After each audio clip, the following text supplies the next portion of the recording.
Hello, God is coming in here. Thank you very much for coming to talk with me about self reflection. Okay. Self reflection. So, the definition of self reflection is the meditation or serious thought about one's character. It is the activity of thinking about your own feelings and behavior and the reasoning behind them. Hello, that is a mouthful. Got my little notes on the side.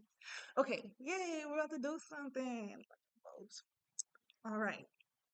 So, the power of self-reflection and how to cultivate it. It's it's an interesting topic. Very interesting topic.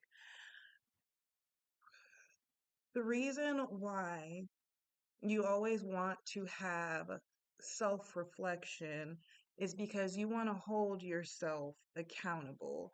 You want to hold yourself to a standard. So I do self reflection all the time, and it's annoying. It's very annoying because I am forced to sit with my actions, my thoughts. I'm forced to sit with my innermost being, my spirit, my godliness. Okay. I am forced to sit with me. So, give you an example. Before like really got into self-awareness and how unaware of self I was, um, I grew up, I've, mm, when I was living with my mom as a child, um, we would get spankings. We would also get beat with random things, like random things. My mom is legendary at her A whoopings. Legendary. She would beat the snot out of Bruce Lee if he was still here. Legendary. That's how I know I could take a hit, because hello. But my grandmother raised my mother with her highest logic, her highest train of thought. She did her best. And in doing so, she instilled a train of thought, a programmed behavior into my mom. And I'm not mad at my mom. She did her best. She did her best, right? But my grandmother, growing up in she's before the baby boomers. I don't know what generation that is. But her growing up, my grandmother growing up, and whatever she experienced that made her into the woman that she was, um, that helped that helped, what is it when you make a sculpture? That helps sculpt, right? I think that's it. It's not, help me out in the comments. Excuse me. But how my grandmother interacted with my mother made her understand that life is a certain way. This is how you need to react in order to whatever her train of thought was. So by the time my mother had me, I'm the third out of four. By the time my mother had me, um,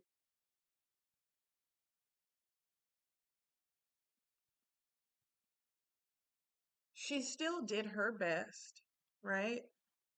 She still did her best. If I did need something, somehow she would provide it, right?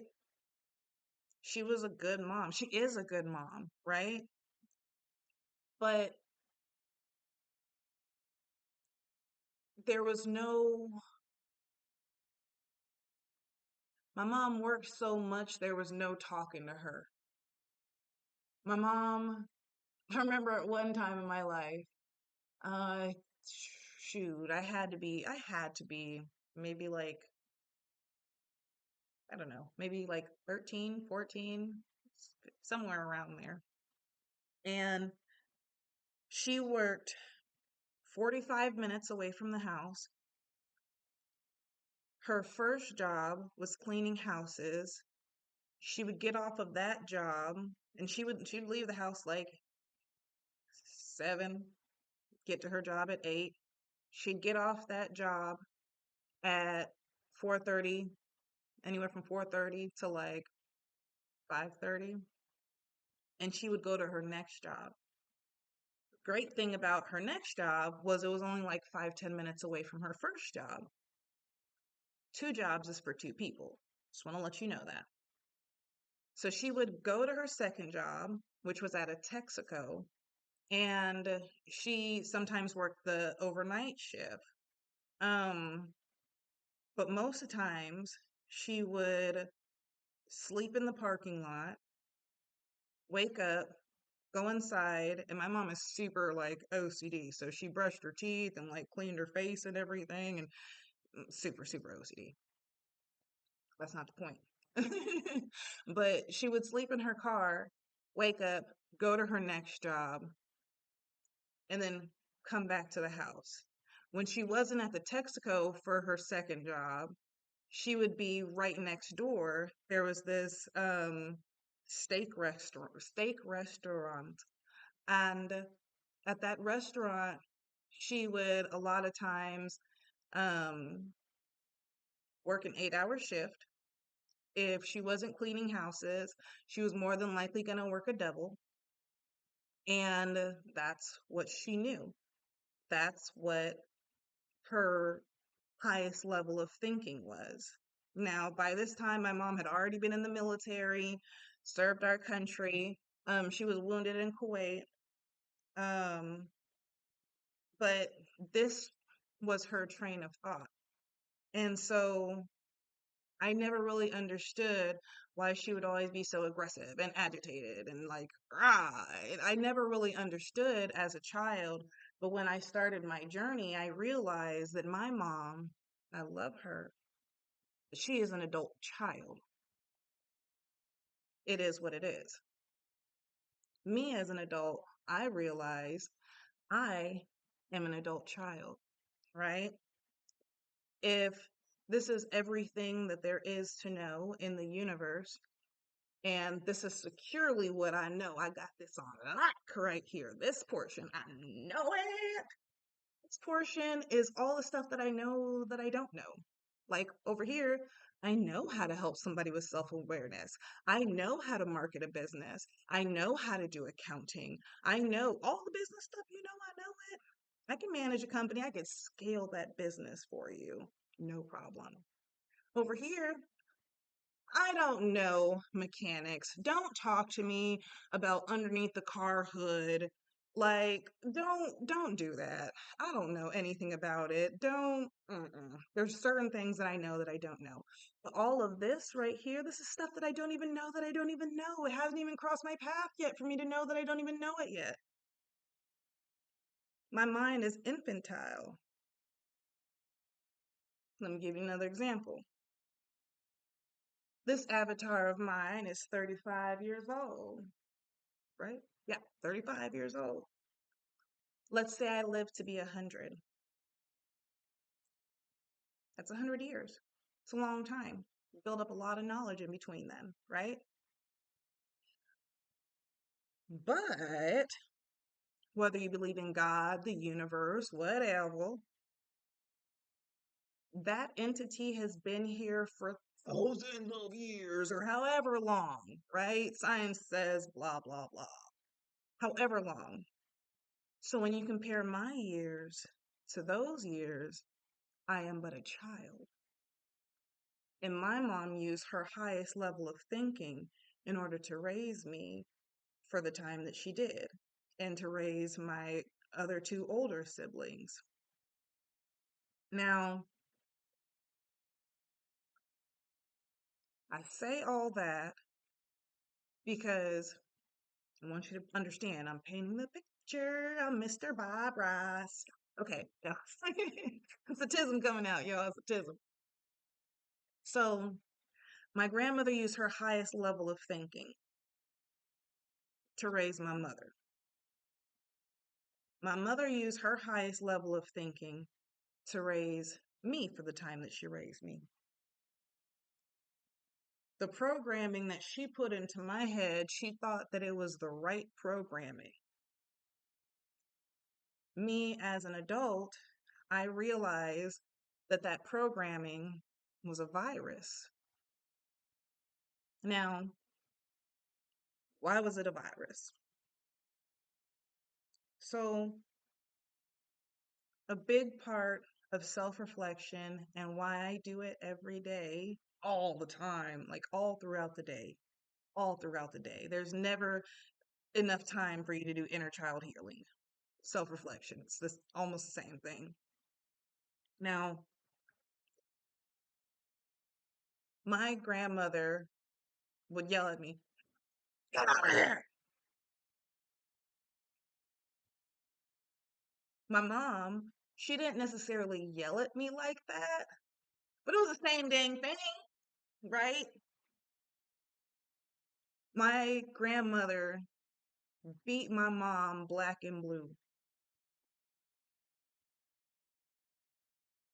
My mom thought that that was the way to get through to me. No, I'm just autistic and I need a little help. I have ADHD. Help me. Just speak slower. I'm sorry, right? I'm not stupid. I just got the tism. I'm on a spectrum. Everybody is. You just depends where, right? And then, you know what I'm saying? It just depends where. So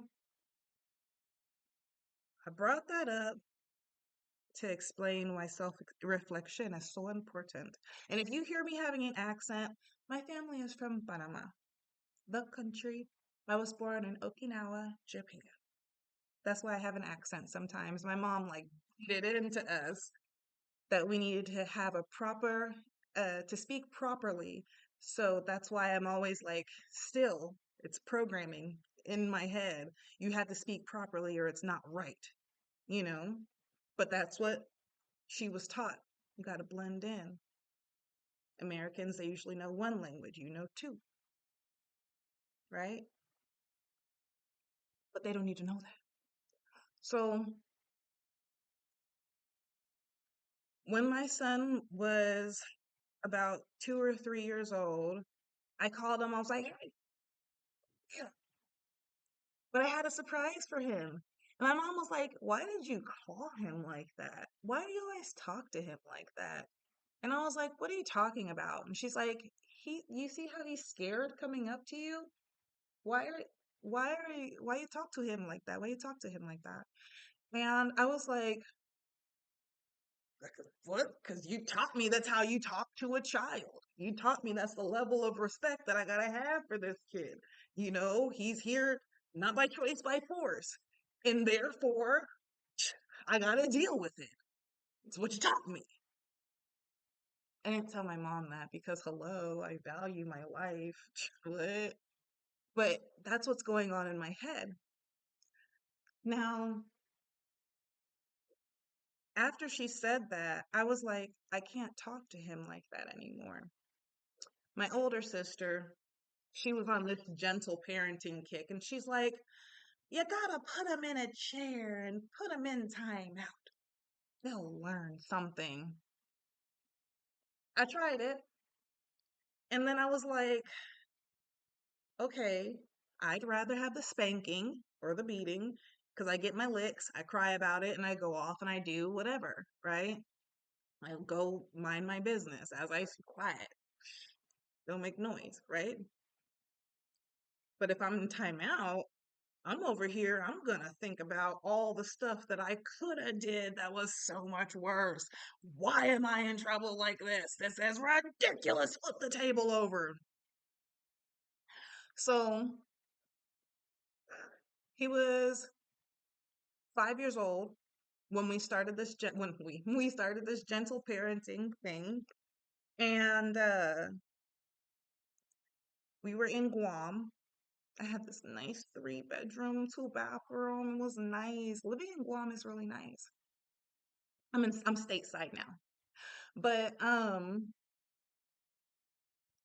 he was in timeout, and I got him out of timeout.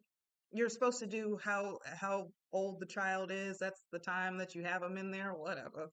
So I had him in there for 5 minutes. I get him out of 5 minutes, get him out of the timeout. He was quiet. It's like, what is he doing? What is he doing?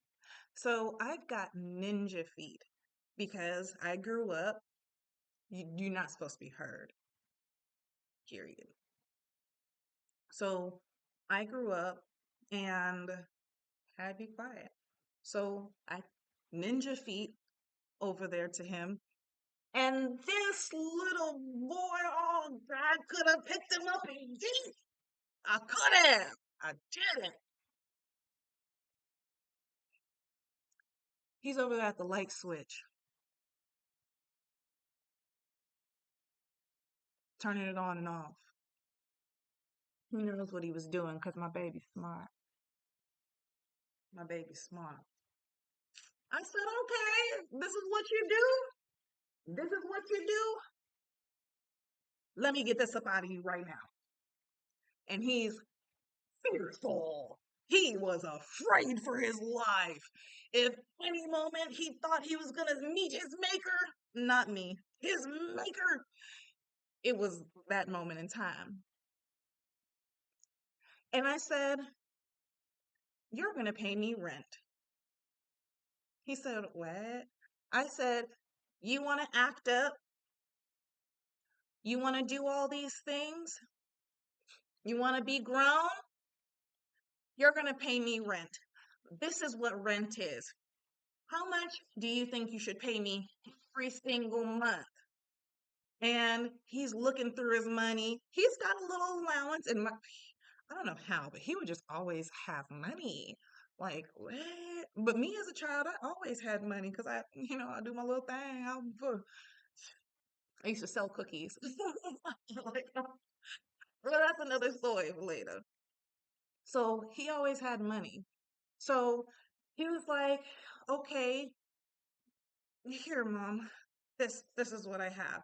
And he gives me 2 quarters. I said, you're gonna pay me 2 quarters every single month on the first, on time? He says, yes, ma'am. I said, okay, if you're late, I'm charging you interest, 10% interest. He said, what? What is that? Let me tell you. So I explain it to him. We do a couple problems together so he could figure it out. He says, okay, I won't be late. He wasn't ever late. He wasn't ever late. It started off as 50 cents when he was 5. When he turned when he turned 8, it was like 8 or 9, he started paying for his phone. Cuz I'm not going to put up with you being rude to me like this is what? What? I pay the bills here. We do this. Right? I make the magic go. I abracadabra this. Okay? You don't. So, as I was saying with the rent, started from 50 cents, went up to $1, went up to $1.50. We're at $2 now at 8 years old. He's got to pay for his phone. I said, what do you think you should give me for your phone? He says, I'm giving you $2, Mom. Pay up or give me your phone. What's up? He's like, okay. can I start out with 50 cents? I say, okay, no problem. No problem. We can start off at 50 cents as long as you know it's going to scale and I'm going to charge you 10% interest every time you're late. Bills due on the first. He says, okay. So I said, how much you owe me next month? $2.50. Okay. He gets to 11. He's paying me for electricity. Started out at 50 cents. All of that money, when he turns 18, I have all that money saved up. And when he turns 18, he's been hounding me about a business since he was 11 years old, like hounding me about starting a business. First, he wanted to do stocks.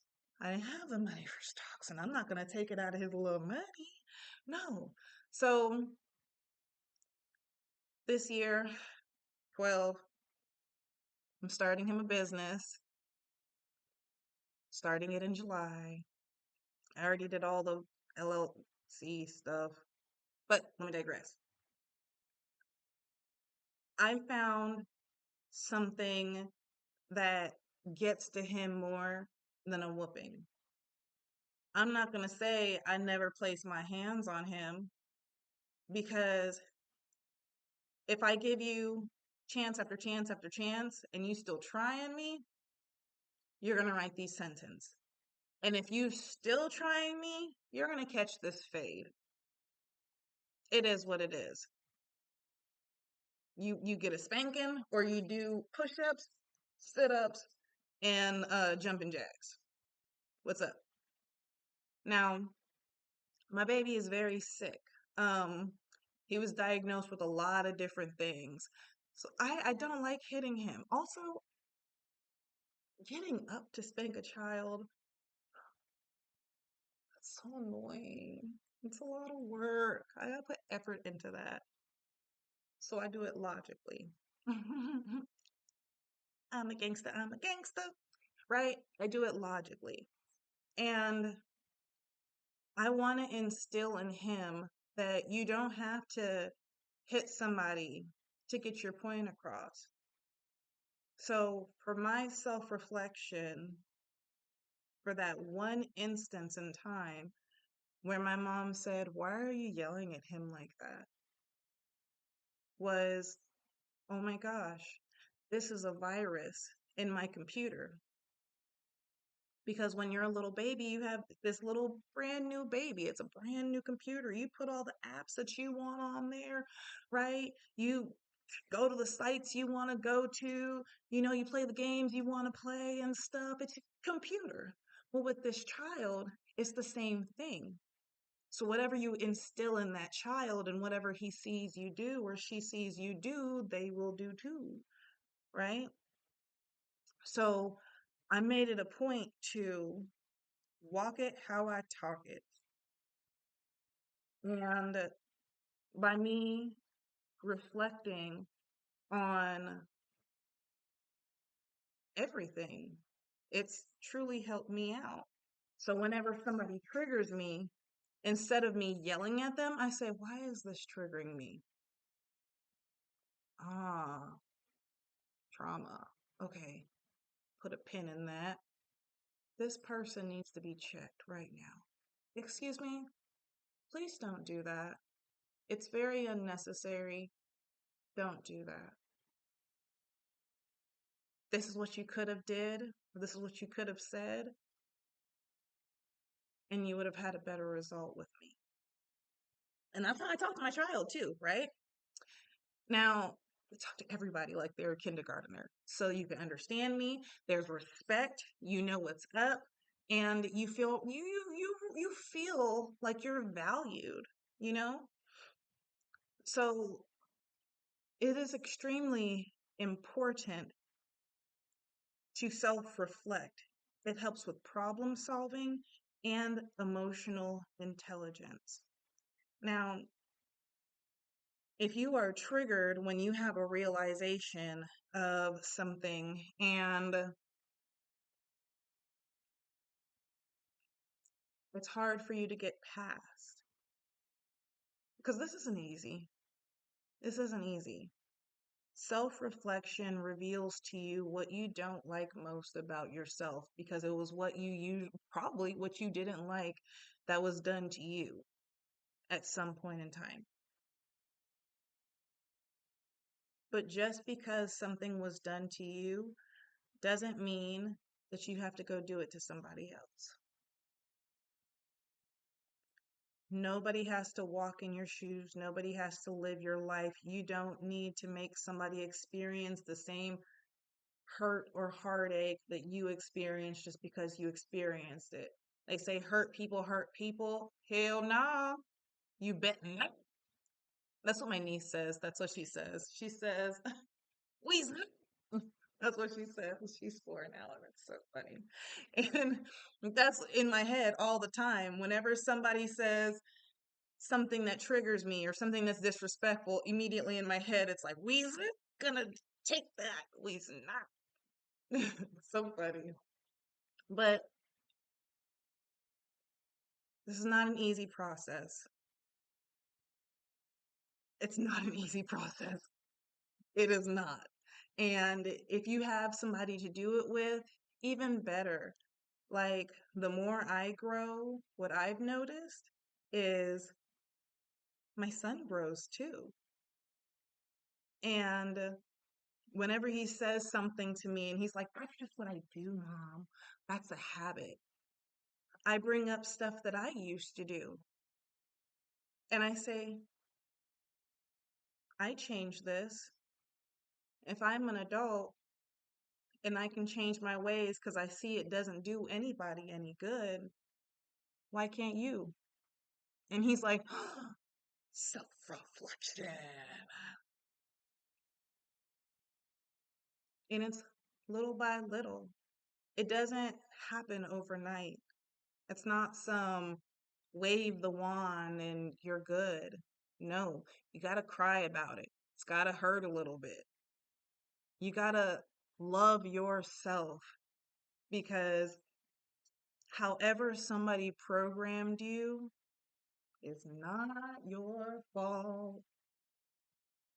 Now, when you become an adult, like let's say 19, if you're still running off that same programming, then the fault lies with you. Does that hurt? Does that sting? Good. Simmer in it. Simmer in it. As an adult, you create your own circumstances. As an adult, you can do what you want to do. As children, that's all we wanted to be was adults because we can do what we want to do. Turns out when you're an adult, you can't do if you want to do. You can. You can. You just got to do it the right way, right? Now, practical ways for you to be able to get it together, right? You can journal. Me, I'm not a journaler. Um, if I'm writing something down, I'm a Virgo, autistic, ADHD. So I pay attention to everything and nothing at all. Like I might be looking at you and watching what you're doing, but I promise you I'm not taking any of this in. Like I'm putting it in a file because everything's got to go in a file and it's got to be color coded, and it's got to go where it goes in my head. Right? I gotta, I don't know why, but that's just how it is, right? We all learn our own way. We're all unique. So if I'm writing something down, I'm probably writing poems. I'm probably writing a book. I should probably finish one of these books that I have. I've got like 8 of them. Quiet time. There is nothing like sitting with yourself, even if you're just quiet, nothing in the background, don't be watching anything. You can listen to something, I guess, but it's better if it's quiet. Let me tell you why. Because in the quiet, you can hear those thoughts that you don't want to hear. When it's quiet, you are forced to sit with yourself and whatever those thoughts are. It's like forced self reflection, right? And whenever you get on spirals, I don't know why, but my son spirals all the time. He'll think of a problem, we'll figure out a solution, he'll be okay. And then he'll come back to the problem and be like, yeah, I don't know about the problem. I said, well, you're spiraling now. Hit that solution, be okay with it. That's not always easy with self reflection, right? Because if it's a trauma that we have to deal with, or like for me, why am I yelling at my baby? Makes no sense. He's a baby. I'm yelling at my child, something that I don't want to do. How was that introduced to me? My mom. Am I mad at her? No, that's what she was taught. She did her best. How do I fix this? Find other ways to discipline him or to speak to him without having to raise your voice. Like with my son, if he is doing his stuff, like I'm giving him a chance and he's over here ice skating like he's a freaking hockey player, right? And I raise my voice a little bit, I'll be like, oh, you made me raise my voice. And he'll be like, I know, Mom, your peace is everything. I said, and what are you going to do? I'm going to go figure out my life, Mom. All right, then.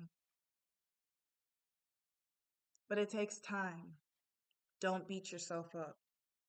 Another thing is mindfulness. So, journaling, quiet time, mindfulness. Your life is whatever you want it to be.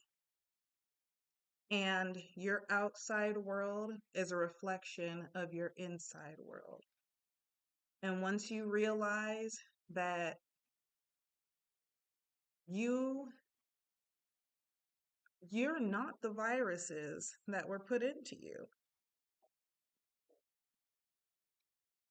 You are not you're not the terrible things people say. You know, you don't have to be this way. There's other ways. There's other solutions.